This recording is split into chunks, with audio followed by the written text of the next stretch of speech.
Hello students, welcome to UPCSS O level M3R5 series का lecture number 64 है। और अभी तक हम पिछले वीडियोस में क्वेश्चन नंबर 16 तक के सारे प्रोग्राम कंप्लीट कर चुके हैं। तो यहाँ पर हमारा अगला प्रोग्राम है write a program to compute the wages of a daily labour as per the following rules. हमें क्या करना है कि यहाँ पर एक ऐसा प्रोग्राम बनाना है जिसमें जो हमारा लेबर है, जो एम्प्लॉय है, वो जितने घंटे काम करता है उस हिसाब से हमें उसकी वेजेस यानी मजदूरी जो है वो कैलकुलेट करनी है। ठीक है, तो उसके रूल्स यहाँ पर नीचे बताए गए हैं कि किस तरीके से पे करना है।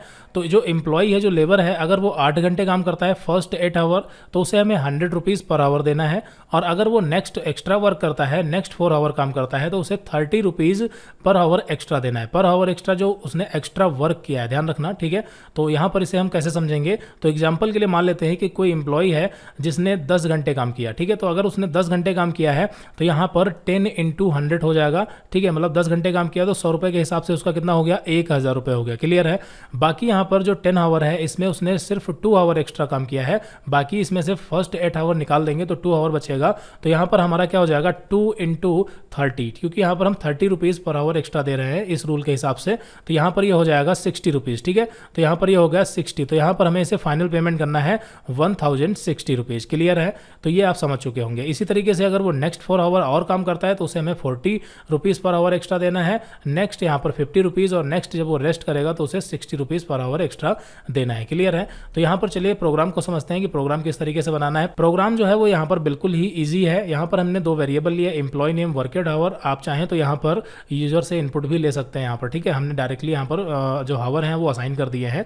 फिर यहाँ पर हमने सबसे पहले चेक किया worked hour less than equal to 8, यानी कि जो वर्केड आवर है अगर वो 8 से कम है या उसके बराबर है तो सिंपली हमें कुछ नहीं करना, वर्केड आवर इंटू 100 कर देना, कोई एक्स्ट्रा पेमेंट नहीं। इसे हमने वेजेस में स्टोर कर लिया और फाइनली प्रिंट कर दिया। ठीक है, टोटल वेजेस प्रिंट कर दी। लेकिन अगर मान लेते हैं कि वो इस कंडीशन को सेटिस्फाई नहीं करता है, यहाँ पर 8 आवर से उसके एक्स्ट्रा है, तो ये कंडीशन चेक होगी एलिफ वर्केड आवर ग्रेटर देन 8। और यहाँ पर हमने एंड ऑपरेटर यूज किया है, यानी कि ये दोनों कंडीशन सेटिस्फाई होनी चाहिए। जो वर्केड आवर है वो 8 घंटे से 12 घंटे के बीच में अगर होगा तो यहाँ पर ये स्टेटमेंट एग्जीक्यूट होगी। और अगर यहाँ पर 12 घंटे के और 8 घंटे के बीच में नहीं हुआ तो यहाँ पर नेक्स्ट एलिफ चेक होगा, और इसमें चेक होगा कि 12 घंटे से 16 घंटे के बीच में होना चाहिए। यहाँ पर आई थिंक आप समझ रहे होंगे, सिंपल सा प्रोग्राम है, यहाँ पर बस आपको लॉजिक समझना है। ठीक है, तो इसके हिसाब से यहाँ पर 15 घंटे है तो ये वाली कंडीशन चलेगी। और इस कंडीशन में क्या होगा, यहाँ पर वर्केड आवर -8। ठीक है, वर्केड आवर यानी जो हमारा 15 है ये -8 होगा, बचेगा कितना, 7। ठीक है, 7 बचा। क्लियर है, तो 7 × 40 होगा, 7 × 40 होगा। क्यों, क्योंकि यहाँ पर हमें 7 घंटे का 40 रुपये एक्स्ट्रा देना है पर आवर के हिसाब से, तो 280 रुपये हो गया एक्स्ट्रा पेमेंट। और बाकी जो 15 घंटे उसने काम किया है उसे हम मल्टीप्लाई कर देंगे वर्केड आवर को 100 से, यानी कि 15 × 100, जो कि हो जाएगा हमारा 1500 रुपये। तो 1500 ये प्लस 280 रुपये जो ये इधर एक्स्ट्रा हुआ था, इन दोनों को हमने प्लस ऑपरेटर से यहाँ पर ऐड कर दिया, 280 रुपये। तो ये हमारा हो गया टोटल 1780 रुपये जो कि पेमेंट करना है। आई थिंक यहाँ पर आप समझ चुके होंगे। इसी तरीके से यहाँ पर सारी कंडीशन है। अगर वो यहाँ पर 8 से 12 घंटे के बीच में आता है तो 30 रुपीज़ एक्स्ट्रा है, फिर 40 रुपीज़ है, और फिर 50 और फिर 60। क्लियर है, तो आई थिंक यहाँ पर आप समझ चुके होंगे, इसमें कोई दिक्कत वाली बात नहीं है। आगे बढ़ते हैं। फिर उसके बाद हमारा जो अगला प्रोग्राम है इसमें क्या करना है कि हमें यहाँ पर एक फंक्शन बनाना है, और उस फंक्शन में हमें क्या करना है, एक स्ट्रिंग पास करनी है एज अ पैरामीटर। ठीक है, और उस स्ट्रिंग में हमें क्या करना है, हमें ये देखना है कि जो हमारा रिपीटेड कैरेक्टर है, रिपीटेड कैरेक्टर का मतलब ये है कि जैसे मान लेते हैं स्कूल्स लिखते हैं यहाँ पर हम। ठीक है, स्कूल्स। क्लियर है, तो स्कूल्स में एस देखिए यहाँ पर रिपीट हो रहा है, इस पूरी स्ट्रिंग में एस 2 बार है, और डबल ओ जो है ये भी 2 बार है। लेकिन यहाँ पर जो डबल ओ है ये एक साथ यहाँ पर 2 बार रिपीट हुआ है, तो हमें इसे ही आइडेंटिफाई करना है। ये जो एस स्टार्टिंग में है या और कहीं होता है या लास्ट में है, इसे नहीं फाइंड करना। जो यहाँ पर हमारा एक साथ कैरेक्टर रिपीट हो रहा है, ठीक है, डबल है, डबल ओ है, डबल ई है, इस तरीके के कैरेक्टर को हमें क्या करना है, आइडेंटिफाई करना है, और उसमें से एक कैरेक्टर को दूसरे कैरेक्टर से रिप्लेस कर देना है। ये प्रोग्राम बनाना है, सिंपल है। ठीक है, तो यहाँ पर देखिए इसका प्रोग्राम कैसे बनेगा। तो यहाँ पर हमने एक फंक्शन डिफाइन किया और st नाम का यहाँ पर हमने वेरिएबल लिया, जिसमें हमने स्कूल्स यहाँ पर हमने ये स्ट्रिंग पास की। अब इस स्कूल्स में जो डबल ओ है ये एक साथ है, बाकी यहाँ पर कोई और दूसरा कैरेक्टर एक साथ नहीं है, मतलब डबल नहीं है, कहने का मतलब है एस और एस डबल है बट एक साथ नहीं है। तो हमें डबल ओ को पकड़ना है और इसमें से एक ओ की जगह पर हमें किसी दूसरे कैरेक्टर से उसको रिप्लेस कर देना है। ठीक है, तो यहाँ पर क्वेश्चन के अकॉर्डिंग हमें क्वेश्चन मार्क से यहाँ पर रिप्लेस करना है। बाकी अगर किसी दूसरे कैरेक्टर से रिप्लेस करना चाहें तो हम वो भी कर सकते हैं, यहाँ पर हम कोई भी कैरेक्टर डाल सकते हैं। ठीक है, तो इसका प्रोग्राम कैसे बनेगा देखिए यहाँ पर समझते हैं।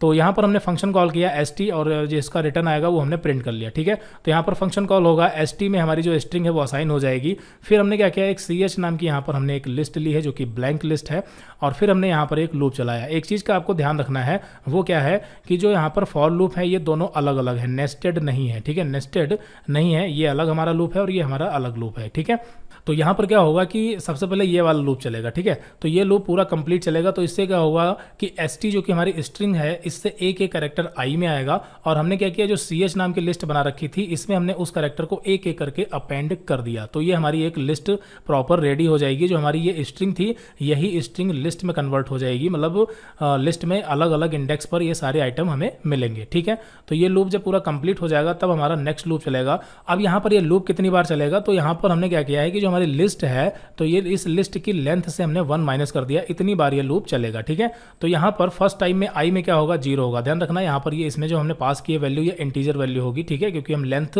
-1 पास कर रहे हैं। ठीक है, तो यहाँ पर i में क्या होगा, देखिए i में 0 होगा। ठीक है, i में क्या होगा, 0 होगा। तो अब हम चेक करेंगे कि ch का मतलब लिस्ट का जो पहला कैरेक्टर है वो क्या होगा, s है, आपको पता है। ठीक है, और यहाँ पर हमने चेक किया ch 0, i यहाँ पर क्या है, 0 है, तो ch जो कि 0 इंडेक्स पर पहला कैरेक्टर s है, तो s is equal to ch i plus 1। i में क्या है, 0 है और +1 यानी कि ये हो गया 1। तो ch का जो फर्स्ट कैरेक्टर है और जो सेकंड कैरेक्टर है यानी कि जो 0 पोजीशन पर है और जो 1 पोजीशन पर है, इन दोनों को हमने कंपेयर किया, और अगर ये दोनों इक्वल होते हैं तो हमें क्या करना है कि जो नेक्स्ट वाला यानी कि जो 1th पोजीशन पर कैरेक्टर है उसकी जगह पर हमें कैरेक्टर को रिप्लेस कर देना है इस तरीके से। ठीक है, तो ये रिप्लेस हो जाएगा, यानी i+1, और यहाँ पर इसको हमने रिप्लेस कर दिया। और अगर ऐसा नहीं होता है, ये कंडीशन नहीं चलेगी, तो कैरेक्टर रिप्लेस नहीं होगा, लूप रिपीट हो जाएगा। और इसी तरह से यहाँ पर ये लूप हमारा चलता रहेगा, और जब इसे एक साथ 2 कैरेक्टर मिलेंगे तब यहाँ पर ये कंडीशन चलेगी और वो लास्ट वाले कैरेक्टर को ये रिप्लेस कर देगा। ठीक है, फाइनली यहाँ पर जब ये हमारा लूप खत्म होगा तो यहाँ पर आपको पता है कि जो हमारे चेंजेस हुए होंगे वो लिस्ट में हुए होंगे। तो हम क्या करेंगे, हमें रिटर्न चाहिए स्ट्रिंग में, तो यहाँ पर हम ज्वाइन फंक्शन की मदद से हम लिस्ट को ज्वाइन कर देंगे और ये रिटर्न कर देगा एक स्ट्रिंग को, और उसको हमने यहाँ पर प्रिंट कर लिया है। ठीक है, ज्वाइन फंक्शन के बारे में हम ऑलरेडी समझ चुके हैं। तो आई थिंक यहाँ पर आपको ये प्रोग्राम भी समझ आ गया होगा। नीचे यहाँ पर आप इसका आउटपुट देख सकते हैं। एक चीज़ यहाँ पर और क्लियर कर देते हैं कि जो ऑल इंपॉर्टेंट प्रोग्राम की PDF है ये हमने अपडेट की है। पिछली PDF में कुछ यहाँ पर मिस्टेक्स हो गई थी तो उसे हमने सही कर दिया है। इस वाले प्रोग्राम में गड़बड़ थी तो हमने क्या किया, इसको अपडेट कर दिया है, और यहाँ पर आप इसे एक बार फिर से वेबसाइट पे जाके डाउनलोड कर लें। ठीक है, तो ये आप जो है आपको अपडेटेड वर्जन मिल जाएगा। आगे बढ़ते हैं, फिर उसके बाद यहाँ पर ये प्रोग्राम कंप्लीट हो गया। फिर यहाँ पर हमारा अगला प्रोग्राम है जो कि काफ़ी इजी है। ठीक है, यहाँ पर समझते हैं, write a program that takes in a sentence as input and display the number of word. ठीक है, यानी हमें क्या करना है, एक प्रोग्राम बनाना है जिसमें एक सेंटेंस को इनपुट लेना है। ठीक है, यूजर से इनपुट ले या डायरेक्टली असाइन करें, तो यूजर से इनपुट लेना है एक सेंटेंस यानी कि एक पूरी लाइन स्ट्रिंग की। क्लियर है, और फिर उसके बाद हमें क्या करना है, उसमें देखना है कि नंबर ऑफ वर्ड कितने हैं। ठीक है, यानी उसमें शब्द कितने हैं, नंबर ऑफ कैपिटल लेटर कितने हैं, यानी कैपिटल लेटर कितने हैं, नंबर ऑफ स्मॉल लेटर देखना है, नंबर ऑफ डिजिट देखना है, और नंबर ऑफ स्पेशल सिंबल देखना है। कहने का मतलब सीधा है कि जो हमारी स्ट्रिंग होगी हमें काउंट करना है कि उसमें कितने कैपिटल लेटर है, कितने स्मॉल लेटर है, कितने नंबर हैं, और कितने स्पेशल कैरेक्टर हो, कितने वर्ड हैं। क्लियर है, तो इसके लिए यहाँ पर हमारे पास फंक्शन मिल जाते हैं, उन्हीं फंक्शन का यहाँ पर हम यूज करेंगे। तो सबसे पहले यहाँ पर हमने क्या किया, एक सिंपल सी स्ट्रिंग ली है SNT, जिसमें यहाँ पर हमने एक सेंटेंस कहें या फिर स्ट्रिंग हमने असाइन कर दी, और इस स्ट्रिंग में small letter, capital letter, number, digit, space, हर एक चीज़ अवेलेबल है। ठीक है, सारी चीज़ें हैं, हमें काउंट करना है कि इस स्ट्रिंग में कौन कौन सी चीज़ें हैं। ठीक है, और कितनी है। तो यहाँ पर हमने एक वेरिएबल लिया, फिर उसके बाद यहाँ पर हमने चेक कर लिया कि जो SNT यानी जो हमारी स्ट्रिंग है क्या वो एम्प्टी तो नहीं है। तो SNT की यहाँ पर हमने लेंथ देखी, इक्वल टू 0 होती है, यानी स्ट्रिंग हमारी एम्प्टी है। वरना यहाँ पर अगर ये इफ कंडीशन सेटिस्फाई नहीं होगी यानी एम्प्टी नहीं होगी हमारी अगर स्ट्रिंग, तो एल्स पार्ट चलेगा, और एल्स पार्ट में यहाँ पर हमारा पूरा प्रोग्राम आगे लिखा हुआ है। ठीक है, तो यहाँ पर हम is space, is upper, is lower, is alnum, इन सब फंक्शन के बारे में हम समझ चुके हैं, रिसेंटली हमने देखा था। ठीक है, तो यहाँ पर इनके बारे में आपको अच्छे से पता होगा, और नहीं पता है तो आप प्रीवियस वीडियो देखें तभी आपको समझ में आएगा। ठीक है, फिलहाल यहाँ पर हमने क्या किया, एक वर्ड नाम का वेरिएबल बनाया जिसमें हमने 1 असाइन कर दिया। ठीक है, वर्ड नाम का वेरिएबल बनाया जिसमें हमने 1 असाइन किया है। 1 इसलिए क्योंकि देखिए जो welcome to UPCSS YouTube channel यहाँ पर लिखा हुआ है, इसमें कितने वर्ड हैं ये पता करने के लिए हम स्पेस से पता कर सकते हैं। ठीक है, अगर इसमें स्पेस कितने 1 2 3 और 4 स्पेस है, इसका मतलब इस पूरी स्ट्रिंग में कितने वर्ड होंगे, 5 होंगे। क्लियर है, आई थिंक यहाँ पर आप समझ रहे होंगे। जैसे मान लेते हैं सिंपल एक वर्ड लिया UPCISS, ठीक है, तो इस UPCISS में कोई भी स्पेस नहीं है, ठीक है, इसमें स्पेस नहीं है, लेकिन यहाँ पर एटलीस्ट वन वर्ड है, क्लियर है, वन वर्ड है, तो यहाँ पर हमने वर्ड में इसलिए बाय डिफॉल्ट वन असाइन कर दिया, ठीक है। और जब यहाँ पर हमारी स्ट्रिंग जो है एम्प्टी ही नहीं होगी, अगर एम्प्टी होती है तो ये प्रिंट हो जाएगा, आगे एल्स पार्ट रन ही नहीं होगा, और अगर हमारी स्ट्रिंग एम्प्टी नहीं होती है तो उसमें कम से कम एटलीस्ट वन वर्ड तो होगा ही होगा, इसलिए हमने वर्ड की वैल्यू 1 रखी है, ठीक है। और बाकी यहाँ पर हमने कुछ और वेरिएबल बनाए हैं, कैपिटल, स्मॉल, अलनम, स्पेशल कैरेक्टर, इसमें हमने वैल्यू रखी है 0, ठीक है, इसमें हमने क्या रखी है, वैल्यू 0 रखी है। अब हमें कुछ नहीं करना है, हमें सबसे पहले चेक करना है कि अगर आई की वैल्यू स्पेस होती है, ठीक है, जो आई में वैल्यू है अगर वो स्पेस है, इसका मतलब कि वर्ड की वैल्यू इंक्रीज कर देनी है, सिंपल है। और अगर आई की वैल्यू अपर यानी कि कैपिटल लेटर है तो यहाँ पर हमें कैपिटल की वैल्यू इंक्रीज कर देनी है +1, और अगर आई जो है वो स्मॉल लेटर है तो स्मॉल की वैल्यू बढ़ानी है, और अगर आई अलनम है तो अलनम की वैल्यू बढ़ानी है।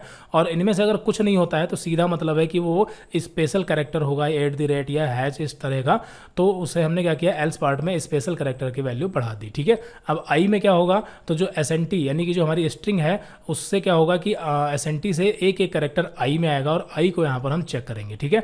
तो अगर आई में स्पेस होता है तो यहाँ पर इफ कंडीशन चलेगी और वर्ड की वैल्यू बढ़ेगी, और फिर लूप जो हमारा है वो रिपीट हो जाएगा, ठीक है। तो इस तरीके से लूप चलेगा, और इसके बारे में हमने ऑलरेडी बता रखा है इन सभी फंक्शन के बारे में कि ये कैसे काम करते हैं, ठीक है। फिर यहाँ पर फाइनली क्या होगा कि एल्स पार्ट चलेगा। अब ये एल्स पार्ट किसके कंपैरिजन में रखा गया है, तो फॉर लूप के, ठीक है। जब हमारा ये फॉर लूप पूरा खत्म हो जाएगा तो उसके बाद हमारा ये एल्स पार्ट चलेगा, और ये जो एल्स है वो हमने इफ के अकॉर्डिंग दिया, ठीक है। फॉर और एल्स ये दोनों जो है ये पूरा एक स्टेटमेंट बनाते हैं, ठीक है। फॉर के साथ में भी हम एल्स दे सकते हैं, ये हम समझ चुके हैं।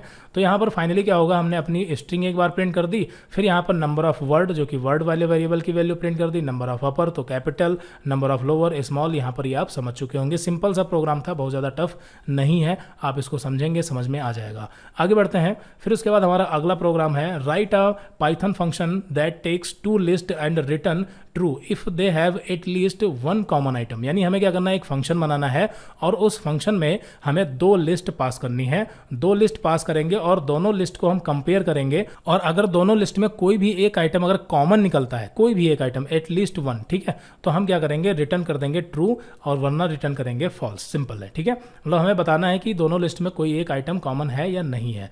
तो यहाँ पर उसके लिए हमने फंक्शन यहाँ पर डिफाइन किया। सिंपल सा प्रोग्राम ये भी है, यहाँ पर ए और बी दो यहाँ पर हमने लिस्ट ली है, और यहाँ पर हमने कॉमन डेटा नाम के फंक्शन को कॉल किया जिसमें ए और बी दोनों लिस्ट पास कर दी। तो ए की वैल्यू जो है वो लिस्ट 1 में जाएगी और बी लिस्ट 2 है, क्लियर है। फिर यहाँ पर हमारा चलेगा, तो इसमें रिजल्ट में फॉल्स ऑलरेडी डाल रखा है, ठीक है। हमने रिजल्ट में क्या किया, फॉल्स वैल्यू स्टोर कर दी। अब यहाँ पर ये हमने फॉल्स क्यों रखा है ये अभी आपको हम बताएंगे, ठीक है। तो यहाँ पर सबसे पहले क्या होगा कि हमने नेस्टेड लूप यूज किया है, तो लिस्ट 1 से जो एक आइटम है वो एक्स में आएगा। अब लिस्ट 1 यानी कि ए है, तो इसमें 1 जो है वो एक्स में आ जाएगा, ठीक है। फिर ये नेक्स्ट लूप चलेगा वाई, और वाई को यहाँ पर हम चेक करेंगे, वाई इन लिस्ट 2, ठीक है, y इन लिस्ट 2। अब x में हमें क्या मिल रहा है, देखिए x में हमें 1 मिल रहा है, ठीक है, क्योंकि लिस्ट 1 में क्या है, a है, और यहाँ पर a से एक एक आइटम निकलेगा, तो यहाँ पर फर्स्ट टाइम में x में हमारे पास क्या होगा, 1 होगा, क्लियर है। और y में क्या होगा, 5 होगा। y में क्या होगा, 5, क्योंकि यहाँ पर ये लिस्ट 2 है, और लिस्ट 2 कौन सी है, b है। आई थिंक यहाँ पर आप समझ रहे होंगे। फिर हमने चेक कर लिया कि x = y, यानी कि जो 1 है क्या वो 5 के बराबर है। अगर ऐसा है तो रिजल्ट में यहाँ पर हम पास कर देंगे ट्रू, और यहीं से हम रिटर्न ले लेंगे, ठीक है। रिटर्न आपको पता है कि किसी भी फंक्शन या लूप में अगर हम रिटर्न यूज करते हैं तो वहीं पर हम उस लूप से या उस फंक्शन से बाहर आ जाते हैं, ठीक है। और रिटर्न ये कहाँ पर रिटर्न होगा, जहाँ से फंक्शन कॉल किया गया था, ठीक है। तो यहाँ पर ये आगे कुछ भी एग्जीक्यूट नहीं होगा, सीधे रिटर्न हो जाएगा। लेकिन यहाँ पर ये 1 और 5 मैच नहीं होंगे, तो यहाँ पर ये रिजल्ट जो हमारी इफ कंडीशन है नहीं चलेगी, और जब इफ नहीं चलेगी तो ये वाला लूप फिर से रिपीट होगा, ठीक है। और जब ये लूप फिर से रिपीट होगा तो यहाँ पर अभी हमारा x में जो है ये 1 ही रहेगा, ध्यान देना, x में हमारा 1 ही रहेगा जब तक ये एक्सटर्नल लूप नहीं चलेगा, ठीक है। अभी ये इनर लूप ही चल रहा है, यहाँ पर ये आउटर लूप अभी नहीं चलेगा जब तक इनर लूप खत्म नहीं हो जाता। फिर यहाँ पर नेक्स्ट टाइम में क्या होगा, y में 6 होगा और x में 1 ही रहेगा, तो यहाँ पर 1 और 6 मैच नहीं हुआ, तो यहाँ पर फिर से लूप घूमेगा। फिर यहाँ पर 7 होगा, इसमें 1 ही होगा, तो 1 7 मैच नहीं हुआ, और इस तरीके से जब यहाँ पर हमारा इनर लूप समाप्त हो जाएगा तब यहाँ पर आउटर लूप चलेगा, और अब की बार x में क्या होगा, 2 होगा, क्या होगा, 2 होगा। फिर यहाँ पर y चलेगा, फिर यहाँ पर ये किस तरीके से काम करेगा, देखिए 1 को ये 5 के साथ कंपेयर करेगा, फिर 6, फिर 7, फिर 8, फिर 9, और फिर उसके बाद क्या होगा, जब आउटर लूप चलेगा तो उस x में वैल्यू होगी 2, और फिर 2 को ये कंपेयर करेगा 5 से, फिर 6 से, 7, 7 8 9, फिर यहाँ पर ये कंपेयर नहीं हो पाएगा यानी मैच नहीं होगा तो 3, फिर इस तरीके से 4, फिर जब ये 5 पर आएगा लास्ट में, तब यहाँ पर हमारी जो इफ़ कंडीशन है ये एग्जीक्यूट होगी और रिजल्ट में ट्रू स्टोर होगा और रिटर्न हो जाएगा रिजल्ट, और जो रिटर्न होगा वो यहाँ पर प्रिंट हो जाएगा। ठीक है, तो ये चीज़ है। तो यहाँ पर अगर हम ये वाला फंक्शन कॉल करेंगे तो हमें ट्रू मिलेगा क्योंकि इसमें कॉमन है 5, और यहाँ पर एक और हमने एग्जाम्पल लिया है, इसमें ए और बी है, तो यहाँ पर इसमें कोई भी कॉमन नहीं है तो इसका आएगा फॉल्स। ठीक है, तो यहाँ पर आप नीचे देख सकते हैं आउटपुट भी इसका। तो आई थिंक यहाँ पर ये प्रोग्राम आपको समझ आ गया होगा। आगे बढ़ते हैं यहाँ पर। तो ऐसा करते हैं कि इस वीडियो में यहीं तक रखते हैं और बाकी यहाँ से हम अगली वीडियो से कंटिन्यू करेंगे। तो मिलते हैं अगली वीडियो में। Okay, so thanks for watching this video.